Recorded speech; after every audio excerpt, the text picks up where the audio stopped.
Hi, I'm Reynolds with Allie's Organics, and I'm going to show you how to prepare your soil for areas that have low rainfall. Kind of like us here, we're in southern Utah in the desert. We don't get a lot of rain, especially during the summertime, and the soils just dry out really fast.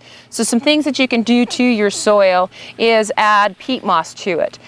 Peat moss has a really great ability to absorb the moisture and hold it, so it really helps to add that into your soil.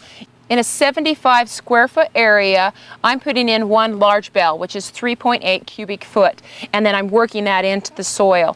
Another thing that you can do in the fall time is add a lot of the leaves that fall from your garden. It's cheap, it's free, and they just are great to add tilth to the garden, and then also have a ability to hold moisture. Another thing, of course, is compost. Compost is so important for the garden. It adds nutrients to it, and it also has a great ability of holding water too. And so I'll just take that and I'll work that into the soil. Now compost, I will actually add it into the garden every single time I plant. So if I've pulled lettuce out and I'm putting something else in, such as squash or beans, I go ahead and add 4 to 6 inches of compost again, and that really helps.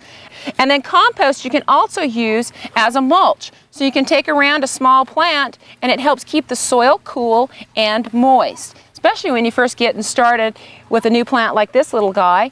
I'll just mulch it. I'll add 2 inches of compost to it. You can also add just a regular mulch, bark mulch, to help keep that moisture level in. Peat moss I'll actually add in about every 3 to 4 years because it does decompose, and so it's good just to re-add that. Now you can also add some vermiculite. Vermiculite has a really great ability to hold your moisture. We had a bag that got water in it and we couldn't even lift the thing. It took 3 men to lift this bag, and it was just 4 cubic foot. So it shows you how well it holds it, and it lasted for months in this bag. So that kind of goes to show how well it holds it. So it's a great thing to add.